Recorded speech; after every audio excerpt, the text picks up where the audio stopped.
Welcome to the Lamborghini stand at the Geneva Motor Show 2016. And here we have the Centenario. Now, Lamborghini has been pretty good over the years at sort of producing these very limited run versions of cars that sort of already exist. We had the Reventon to start with, the Sesto Elemento, the Aventador J. We did quite a cool video of that, so look that up elsewhere on our channel.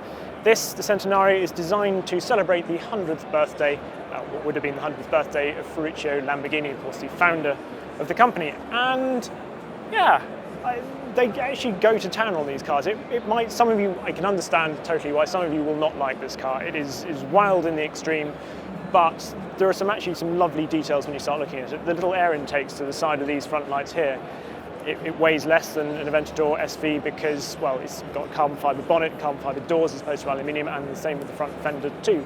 So it's about 15, 20 kilos all in, which is, well, it sounds like it's only a 5 kilo saving over an SV, but when we bear in mind some of the other technology that's on this car, it's actually a bigger weight saving overall, if you see what I mean.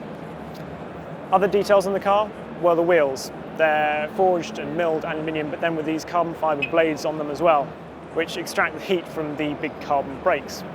The engine, well, it's the familiar 6.5 litre naturally aspirated V12 revving to 8,600 RPM and sounding absolutely glorious, I no doubt, as it does so. It's now producing 770 PS, which is 759 brake horsepower, and putting out 509 pounds-foot of torque, which is, shall we say, ample, I think. Around the back of the car, we can see a few more of the glorious details of this. You can see the definition between the matte carbon fibre and the gloss carbon fibre, all naked weave, which is really rather lovely. Obviously, we've got a huge diffuser here. I love the fact that you can see the rear tyre exposed with this cutaway into the diffuser there, which looks absolutely gorgeous.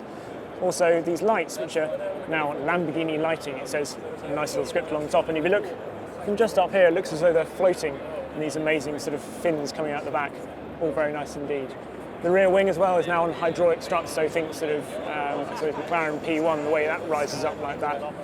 And that obviously adds weight, which is one of the reasons it's obviously weighs sort of effectively less than an SV, but certain bits weigh more than an SV. The other thing is it's now got rear wheel steering, which we know is something that's worked exceptionally well on the latest 991 generation of 911s. And they've developed this new P0 tyre to go with that. We're going to have a look inside in a second, but I just wanted to mention a couple of other things whilst we're here on the stand. We've got the Avio, which is a Huracan to celebrate what is effectively the Italian version of the red arrows. You can have it in matte blue, matte grey, I think, and matte green. The matte green one looks really quite, well, military, which could be quite cool.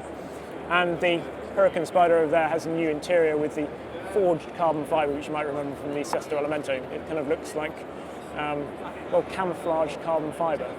It's an acquired taste, I think.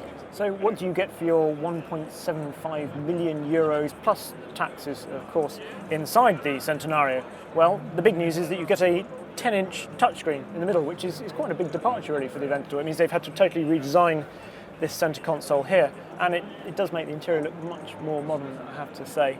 It's yeah, I can only assume they're saying that it won't appear in Aventadors for the moment, but you've got to assume there will be an updated facelift of the Aventador at some point, and this will appear because it just, yeah, it lifts the whole interior massively.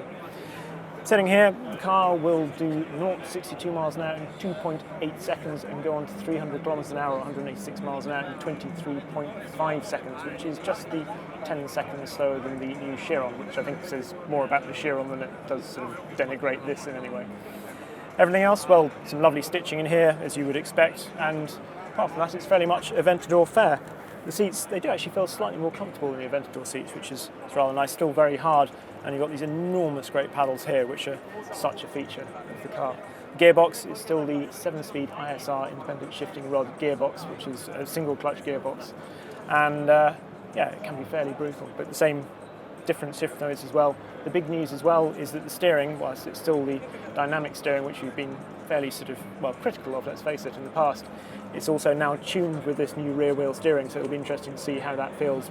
We know it can make a car feel much lighter and much more agile, so that'll be interesting if we ever get to drive one, which I sincerely hope we do. So there we go, that is the new Centenario. Let us know what you think on Twitter and Facebook and all those sorts of things, and don't forget to subscribe to the channel, as ever. Thank you very much for watching.